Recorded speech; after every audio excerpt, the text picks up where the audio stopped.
Hi everybody. In this fourth part of the turbomachinery chapter, we will study similarity calculations, series and parallel combinations, and cavitation. Predicting the performance of a pump at a certain operating point based on its known performance at another point is a commonly performed calculation. This can be done if these two operating points are similar. Two examples of this are given here. The first one is when there are pumps with similar blade and casing designs, but different impeller diameters. In other words, there are two similar pumps with different sizes. The second case is when we know the performance of a pump at a certain speed and want to predict its performance at another speed. Other types of similarity cases may exist, such as knowing the performance of a pump when working with a certain fluid and trying to predict its performance when used with a different fluid. But in this course, we will focus on the two similarity cases listed here. Although we will study similarity of pumps mostly, the idea applies to all sorts of turbomachines. As any similitude problem, we need to start with the important dimensional parameters. Here they are listed as the flow rate, head, diameter, power, rotational speed, fluid density, and fluid viscosity. As you see, it is customary to combine the pump head with the gravitational acceleration g. We can obtain the non-dimensional pi groups by using the Buckingham pi theorem. For this, we select the diameter, rotational speed, and density as the repeating parameters. The remaining four parameters result in four pi groups, named as the flow coefficient, head coefficient, power coefficient, and the Reynolds number. If the Reynolds number looks a bit different to you, it's due to the lack of a characteristic speed. If the combination omega times d is considered to be the characteristic speed, then the Reynolds number takes a form that we are familiar with. In many similarity calculations, the equality of the Reynolds number is not as important as the equality of the other three pi groups. Therefore, if the flow coefficient, the head coefficient, and the power coefficient of two operating points are the same, we call these points similar operating points, or in other words, homologous points. The first exercise you see here is important. It says that when the affinity laws, which are the equations given above, are satisfied for two similar operating points, then the efficiencies of these 2 points become equal. This follows from the fact that efficiency of a pump, which is the power delivered to the fluid divided by the power necessary to run the pump, can be written as the flow coefficient times the head coefficient divided by the power coefficient. When all these three coefficients are the same for two similar operating points, then the efficiencies of these points become equal. Here is the first one of the similarity cases that we will study. The same pump works at two different speeds, creating similar operating points. Pump manufacturers use this case to predict a pump's performance at a certain speed when they know how it performs at another speed. Or as a customer who purchased the pump, you can calculate at what speed you need to run it to get a desired performance. Points 1 and 2 are similar points corresponding to two different speeds. They satisfy the affinity laws, but the laws can be simplified by dropping the diameters because they are equal. Here are the simplified forms of the affinity laws with diameters dropped. The pi terms of points 1 and 2 are equated, and the equations are arranged in the form of flow rate ratio, head ratio, and pump power ratio. In general, points 1 and 2 have different flow rates, different heads, and different power consumptions when they have different speeds. But remember that their efficiencies are the same. As you see, in this kind of similarity, flow rate ratio is the same as the speed ratio. When the speed changes, the flow rate changes linearly with it. However, the head ratio is equal to the square of the speed ratio. When the speed doubles, for example, the head provided by the pump increases by a factor of 4, and the power ratio is proportional to the cube of the speed ratio. When the speed doubles, the power delivered to the fluid as well as the power consumed by the pump increases by a factor of 8. Here is an exercise for this type of similarity. A pump's head and efficiency curves are given at 1500 RPM. We want to use this pump to get a flow rate of 0.3 meter cube per second at a head of 36 meters. Here you see the head curve of the pump plotted at 1500 RPM. As shown with the green dot, at 0.3 meter cube per second flow rate, it can only deliver a head of about 22 meters, which is less than the 36 meter head we want. Therefore, we need to run the pump at a higher speed, and the question is to find this new speed. Point 2, shown in blue color, is the operating point we want. Its flow rate and head are known, but its speed is not known. The red point shown on the head curve of 1500 RPM is the corresponding similar point. What we know about this point is only the speed, but we don't know the flow rate or head. Point 1 is kind of arbitrarily shown here. We will determine its exact location at the end of the solution. Solution of this exercise is given in the solved examples handout. Here I plotted the given head and efficiency equations. Actually, pump manufacturers provide these relations as plots, not as equations.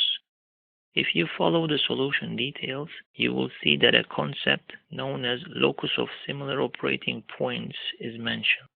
It's a relation between H and Q, shown here as the green curve. It is the collection of all the points that are similar to the desired point 2. It is obtained by using the affinity laws. As you see, it cuts the head curve of 1500 RPM, and the intersection point is our point 1. The answer of the first part of this exercise is seen here as 1667 RPM. We need to run the pump at this speed to get the desired operating point. There are 2 more parts for this exercise, asking for the efficiency and the power consumption. At the end of the solution, an important question is asked. Can we run a pump at any speed we want? For example, can we run it exactly at 1667 RPM? The answer is about what kind of an electric motor we use to run it, and other related details. Most of the time, pumps are run with an alternating current electric motor which can provide only a single speed. But it is also possible to have variable speed pumps which can run at any desired speed. Please read the details. Here is the second similarity case that we will study. This time, speeds of the similar points are the same, but the impeller diameters are different. In other words, now we have 2 similar pumps of different size. This case is frequently used by manufacturers in designing their pumps. If the manufacturer obtains the pump characteristics by performing experiments at one size, the characteristics of other sizes can be predicted by using the affinity laws. This time the affinity laws are simplified using the fact that the speeds of points 1 and 2 are equal. The simplified equations are given. Now the flow rate ratio is proportional with the cube of the diameter ratio. Head ratio is proportional with the square of it, and the power ratio is proportional with the 5th power of it. As the size of the pump doubles, power delivered to the fluid and the power consumed by the pump increases by a factor of 32. This is the exercise for the second similarity case. Fundamental characteristic of a pump is given. The desired operating point has 0.1 meter cube per second flow rate and 70 meter head. If you look at the plot of the given head curve, you can see that at 0.1 meter cube per second flow rate, it provides a head of about 90 meters, which is more than what we want. Therefore, using a similar pump with a smaller diameter impeller makes sense, and we want to calculate how small this diameter needs to be with respect to the original diameter. Point 2, shown in blue, is the desired operating point. Its flow rate and head are known, but the diameter is not known. Red point is point 1, and none of the flow rate, head, or diameter is known here. Similar to the previous exercise, exact location of point 1 on the given head curve is not known at this point, and it will be determined at the end of the solution. Solution of this exercise is also available in the solved examples handout. It is quite similar to the previous one. The locus of similar operating points has a different head flow rate relation this time and looks different when plotted, but its meaning is the same. All the points on this curve are similar to the desired operating point 2. Try to solve this problem by yourself first and have a look at the given solution if you need help. As you have already noticed, solutions of pump similarity problems are graphical in nature. To get an accurate result, you need to carefully work on the given plots. This is slide 43, and it has another similarity exercise. But now the system characteristic is also a part of the problem. Its solution is given in the solved examples handout. It is long and may look a bit complicated, but it is because of the graphical nature of the solution. If you do not get lost in the graphical details, the concepts and equations are quite simple actually. When the head delivered by a pump is not enough for an application, you can use a larger pump, or you can combine two pumps in series. Here you see two pumps called A and B combined in series. Same flow rate goes through both pumps, and the total head provided is the sum of the individual heads. This exercise is about obtaining a relation for the efficiency of two pumps combined in series. It can be obtained as follows. Overall efficiency can be written as the total power delivered to the fluid divided by the total power necessary to run the pumps. Power delivered to the fluid can be written in terms of flow rates and heads. Here it's important to note that there is only a single flow rate Q in the system. The equation can be arranged as follows. Power used by individual pumps can be written in terms of their individual heads and individual efficiencies. Using these individual pump powers in the overall efficiency equation, the desired relation can be obtained. If the pumps combined in series are identical, their individual heads will be the same, and also their efficiencies will be the same. For this case, the overall efficiency will be equal to the individual efficiencies as expected. When two identical pumps are combined in series, the resulting head curve is obtained by multiplying the individual head curve vertically by 2. At any given flow rate, height of the blue curve is 2 times the height of the black curve.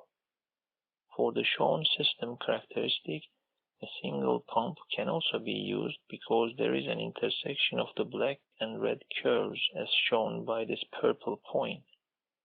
But the intersection point is very close to the shutoff head, which is not desired. The pumps will have a low efficiency here. If you consider the intersection of the blue and the red curves, shown with green color, this operating point is closer to the best efficiency point. When two pumps that are combined in series are not identical, the combined head curve can be obtained by adding the individual head curves vertically. The blue curve is the vertical sum of the black ones. The shown system characteristic has an intersection point with the blue curve, therefore this series combination provides an operating point.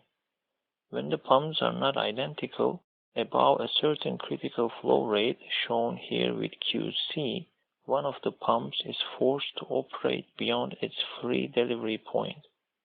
In this case, pump B is not doing any useful work. Actually, it's creating extra loss in the system, and if possible, it should be bypassed by using control valves. The exercise in this slide is about combining two identical pumps in series.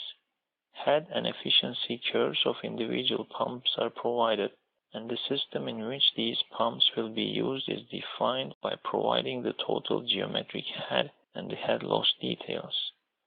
The system characteristic curve and the combined pump head curve should be determined, and their intersection will be the operating point. The solution of this exercise is not given in the solved examples handout. Please work on it by yourself. Pumps can also be combined in parallel. This time the overall head is equal to the individual heads, and the overall flow rate is the sum of the individual flow rates. Parallel combination is useful when the desired flow rate of an application is too high and cannot be satisfied by a single pump. This slide has a parallel efficiency exercise similar to the one we considered for the series combination. Also, we see how the head curves are added horizontally to get the overall head curve of the parallel combination. At any given head value, the blue curve provides twice the flow rate provided by the black curve. Here we see what happens when two non-identical pumps are combined in parallel. This time there exists a critical head value, shown here as HC, above which one of the pumps is forced to operate beyond its shut-off head. This is dangerous for the pump and should be avoided by blocking the branch of that pump using a control valve. Cavitation is an important problem that needs to be avoided in turbomachines. If you remember, we have mentioned about it very briefly at the beginning of this chapter in a video about submarine propellers. It can be seen in any turbomachine working with a liquid. When the pressure inside the machine drops below the local vapor pressure of the liquid starts to boil even if the temperature is low. The generated gas bubbles then travel to higher pressure regions and they collapse, generating vibration and noise, causing structural damage and resulting in efficiency loss. For a pump, the critical region where cavitation can be seen is the suction side, because it's where the pressure is low. Suction side of a pump is its entrance. For hydraulic turbines, low pressure is seen at the discharge side, which is the exit of the turbine. For propellers, cavitation is seen at the blade tips, where the speed is maximum and the pressure is minimum. In this slide, you can see the structural damage caused by cavitation on a Francis turbine blade, on a centrifugal pump impeller, and on a propeller blade. Cavitation risk of a pump is evaluated by calculating a parameter known as the net positive suction head, or NPSH. NPSH is the sum of the pressure and velocity heads at the suction side of the pump minus the pressure head due to the vapor pressure. In this section, subscript S denotes the suction side of the pump and subscript V denotes the vapor. There are two different NPSH values, NPSH required and NPSH available. NPSH required is provided by the pump manufacturer. It's typically given as a curve that increases slightly with the flow rate. Here it's seen as the red curve. Note that NPSH has the units of length. NPSH available is the one we calculate for our system. It is calculated by writing an extended Bernoulli equation for the suction side of the system. Here we see a simple system where a pump sucks fluid from a reservoir. SR is the free surface of the suction reservoir, and S is the suction side of the pump, which is the inlet of the pump.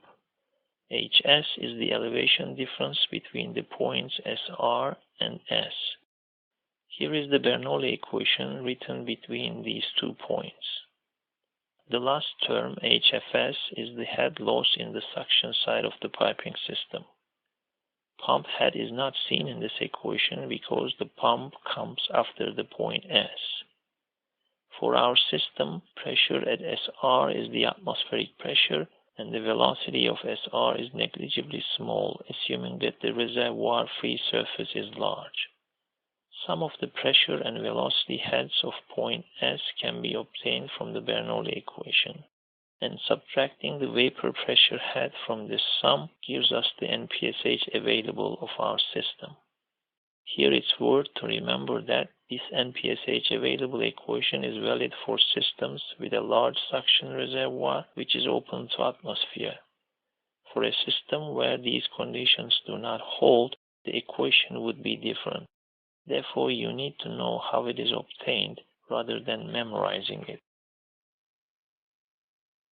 NPSH available equation has the suction side head loss in it, and this loss increases with the flow rate. As the loss increases, NPSH available decreases as shown with the green curve in this plot.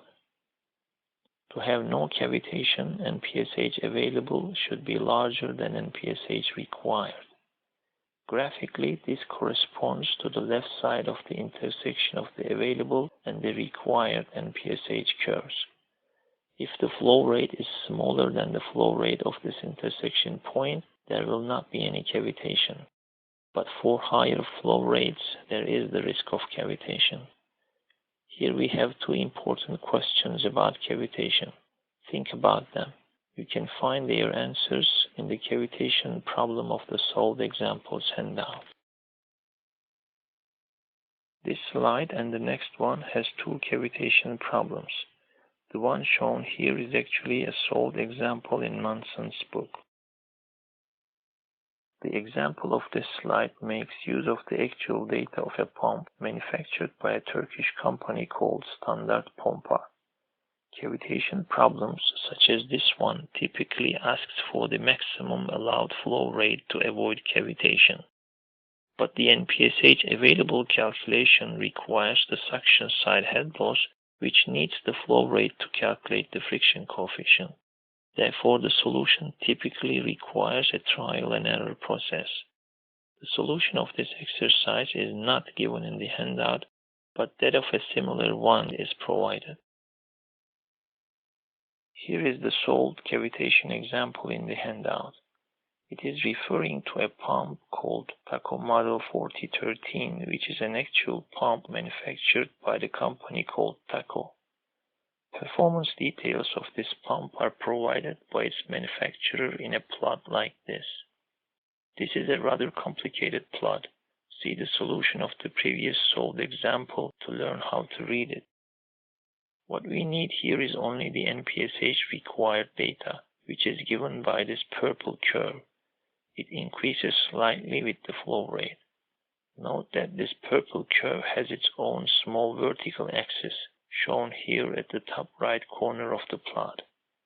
Solved example 9 makes use of this NPSH required data. As you see, suction side of a pumping system is defined, and the maximum flow rate that can be pumped without cavitation is asked. Also, there are 2 more questions about how the fluid temperature affects cavitation and the modifications that can be done in the system to decrease the risk of cavitation. As mentioned earlier, a trial and error type of solution is needed, and a small MATLAB code is written to carry out the repetitive calculations. The code gives us several points to construct the NPSH available curve, and the intersection of the 2 NPSH curves gives the critical flow rate that should not be exceeded to prevent cavitation. The rest of the solution has important discussions that I believe can help you understand the concept of NPSH better. Please read them carefully. This is the end of the 4th part of the turbomachinery chapter. We will finish this chapter and also this course with the next and the final video.